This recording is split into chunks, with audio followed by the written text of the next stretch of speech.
Bienvenue à tous sur un épisode dans lequel je vous présente mon ensemble de super pouvoirs créés maison et donc non officiels qui s'appelle la télépathie. Donc ces pouvoirs ont le prérequis commun de devoir prendre l'ensemble de pouvoirs télépathie. Donc, il ne sera pas marqué à tous mes super pouvoirs après le prérequis 2 points, mais comprenez que vous devez absolument avoir l'ensemble de pouvoirs télépathie pour pouvoir les utiliser. Je vais commencer la vidéo en vous parlant de l'avantage de l'ensemble du super pouvoir, comme chaque ensemble de super pouvoirs vient avec son avantage qui lui est propre. Par la suite, je vais continuer avec tous les pouvoirs que l'ensemble vous donne. Ainsi, vous allez être capable de jouer un personnage télépathe sans problème dans vos propres games, ou si vous êtes un narrateur, vous allez pouvoir faire des NPC qui sont des télépathes en utilisant les pouvoirs que je vous propose. Avant de continuer avec la vidéo, je vous rappelle de vous abonner à la chaîne si vous ne voulez rien manquer des vidéos de Marvel Multiverse RPG ou de mes autres projets, ou encore de me laisser un like si vous aimez l'idée d'un personnage télépathe. Et sur ce, je vous ferai pas attendre plus longtemps l'ensemble de pouvoirs télépathie. Évidemment, les origines conseillées pour cet ensemble de pouvoirs sont mutants, aliens, cybernétiques et expériences scientifiques. L'effet que l'ensemble de super pouvoirs va venir vous donner, c'est que le personnage voit son maximum possible en ego augmenter de 12 points, et de plus, il peut maintenant tenir une conversation mentalement avec une cible qui se trouverait dans un rayon de 50 pieds de votre personnage. Le premier pouvoir que j'ai créé, un peu basé sur le concept que dans le contrôle de la température, on peut augmenter la température et baisser la température. J'avais envie un peu du même idée, mais sur les émotions. Donc, le premier pouvoir s'appelle Vague positive. Vague positive ne demande aucun prérequis, c'est une action standard pour une durée maintenue. Dans une zone de 2 km autour de votre personnage, qui peut s'étendre jusqu'à 2 km, vous pouvez la faire plus petite, tout le monde devient un peu plus positif. Évidemment, il y a son contraire, vague négative, donc encore aucun prérequis, une action standard, durée maintenue. Et l'effet, c'est que dans une zone de 2 km autour de votre personnage, tout le monde devient un peu plus négatif. Presque tous les ensembles de pouvoirs dans Marvel Multiverse ont une série de pouvoirs qui sert à attaquer dans cette branche-là. Donc, dans celle de télépathie, le premier s'appelle Attaque psychique, qui ne demande aucun prérequis, c'est une action standard pour une durée instantanée, sur une distance de 100 pieds. Le personnage fait une attaque à distance d'ego contre la défense d'ego d'un ennemi dans son champ de vision. Si l'attaque est un succès, votre personnage inflige ses dégâts à distance en source psychique, et si l'attaque est un succès fantastique, la cible reçoit l'état surpris en plus des dégâts. Pour continuer dans cette branche, vous allez aussi avoir le pouvoir Vague psychique qui nécessite le prérequis Attaque psychique et d'avoir atteint le rang 5. C'est une action standard d'attaque, elle aussi, pour une durée instantanée sur une distance de 100 pieds. Le personnage fait une attaque à distance d'ego contre la défense d'ego d'un ennemi dans son champ de vision. Si l'attaque est un succès, votre personnage inflige ses dégâts à distance en source psychique. Si l'attaque est un succès fantastique, la cible reçoit maintenant le double de vos dégâts en plus d'avoir l'état surpris. Le troisième élément de cette branche évolutive, c'est un pouvoir qui s'appelle Explosion psychique. Prérequis vague psychique et d'avoir atteint le rang 10. C'est une action standard d'attaque, une durée instantanée, une distance de 100 pieds comme les deux précédents, mais maintenant, le pouvoir coûte 10 de focus à activer minimum, mais un maximum à votre choix, puisque le personnage fait une attaque à distance d'ego contre la défense d'ego d'un ennemi dans son champ de vision. Et si l'attaque est un succès, votre personnage va aller infliger ses dégâts à distance en source psychique plus 1 point de dégâts par point de focus dépensé dans l'attaque. Si l'attaque est un succès fantastique, la cible reçoit le double des dégâts en plus d'avoir l'état surpris. Après avoir terminé de penser un peu à la première série de pouvoirs d'attaque, je me disais, ce qui serait vraiment logique pour un télépathe, c'est d'être capable de détecter les gens avec sa télépathie, et donc le pouvoir recherche psychique est apparu, prérequis aucun, action aucune, durée permanente.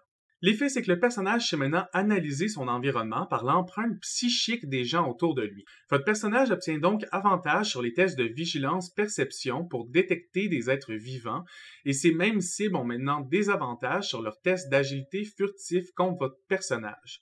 C'est pratiquement le même pouvoir que Sens amélioré, à la différence qu'au lieu de vous servir de votre ouïe ou de votre odorat, vous allez vous servir directement de détecter mentalement les gens. Par la suite, j'ai décidé d'y aller avec une série de pouvoirs qui allaient venir directement s'attaquer au focus de votre adversaire, comme pour moi il était logique qu'un télépathe soit capable de s'attaquer et d'épuiser son adversaire plutôt que lui faire des dégâts physiques concrets. Le premier pouvoir s'appelle Mal de tête et le seul prérequis, c'est d'avoir atteint le rang 5. C'est une action standard d'attaque, une durée instantanée, une distance de 100 pieds. Le personnage fait une attaque à distance d'ego contre la défense d'ego d'un ennemi dans son champ de vision. Thématique récurrente pour un télépathe, pour moi c'était logique que c'est la force de ta personnalité qui est confrontée à la réalité de la personnalité de ton adversaire, puis si celle-ci est faible, tu as plus de chances de l'écraser avec la tienne. Donc, si l'attaque est un succès, votre personnage va faire tomber l'adversaire au sol. Si l'attaque est un succès fantastique, la cible subit même des dégâts de focus à distance de votre personnage en source psychique, en plus de tomber au sol. Donc, vous prenez les dégâts à distance de votre personnage, rendu au moment où vous débloquez ce pouvoir et vous les appliquez en réduction directement au focus de votre cible. Ce pouvoir mène à l'autre pouvoir qui s'appelle Sommeil forcé. Sommeil forcé demande en prérequis Mal de tête et d'avoir atteint le rang 10. C'est une action standard d'attaque pour une durée instantanée sur une distance de 100 pieds. Le personnage fait une attaque à distance d'ego contre la défense d'ego d'un ennemi dans son champ de vision. Si l'attaque est un succès, votre personnage fait des dégâts de focus à distance en plus de faire tomber l'adversaire au sol. Donc maintenant, vous n'avez plus besoin de faire un succès fantastique pour faire des dégâts de focus. Mais si l'attaque est un succès fantastique, la cible subit aussi l'état étourdi. Donc maintenant, vous faites vos dégâts en focus, plus vous la faites tomber au sol et vous l'étourdissez. Le troisième pouvoir de cette série s'appelle Aliénation mentale, demande le prérequis Sommeil forcé et d'avoir atteint le rang 15. C'est une action standard d'attaque de durée instantanée pour une distance de 100 pieds. Elle coûte 10 focus et permet à votre personnage de faire une attaque à distance d'ego contre la défense d'ego d'un ennemi dans son champ de vision. Et si l'attaque est un succès, votre personnage fait des dégâts de focus à distance en plus de faire tomber l'adversaire au sol. Mais si l'attaque est un succès fantastique, maintenant la différence c'est que les dégâts sont doublés en plus d'étourdir la cible. Le dernier pouvoir de type attaque pour l'ensemble de pouvoirs télépathie s'appelle la mort mentale. Les prérequis, c'est d'avoir aliénation mentale et explosion psychique en plus d'avoir atteint le rang 20. C'est un pouvoir qui est difficile à avoir mais qui est excessivement fort puisque c'est une action standard d'attaque d'une durée instantanée. La distance est seulement 50 pieds, mais toutefois, elle coûte 40 de focus pour permettre à votre personnage de faire une attaque à distance d'ego contre la défense d'ego de tous les ennemis dans un rayon de 50 pieds de votre personnage. De 0 à 25 pieds de votre personnage, si l'attaque est un succès, votre personnage fait ses dégâts à distance en source psychique en plus d'étourdir les adversaires. De 25 à 50 pieds, si l'attaque est un succès, la cible reçoit juste la moitié des dégâts mais se retrouve aussi étourdie par l'attaque. Si l'attaque est un succès fantastique, la cible subit le double des dégâts.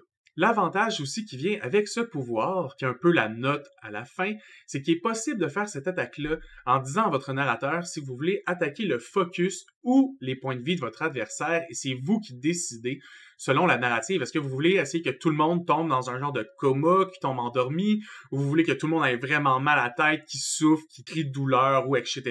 C'est ça qui va déterminer quelle source de dégâts ou vers quel type, soit les points de vie ou les focus que vous allez attaquer, et ça rend le personnage très versatile. On enchaîne avec un pouvoir de télépathie que moi j'aime beaucoup qui s'appelle communication de masse. Prérequis aucun, action aucune, durée permanent.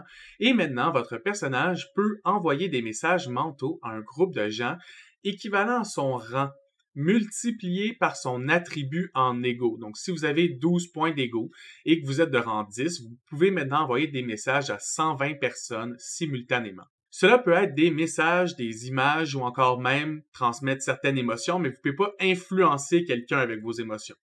Juste envoyer directement c'est quoi l'émotion que vous ressentez. Le personnage doit déjà avoir rencontré toutefois les cibles pour être capable d'envoyer le message, donc vous devez avoir enregistré leur empreinte télépathique pour être capable de, après ça, ouvrir un peu comme le channel ou le tunnel de distribution dans lequel vous êtes capable d'envoyer les messages.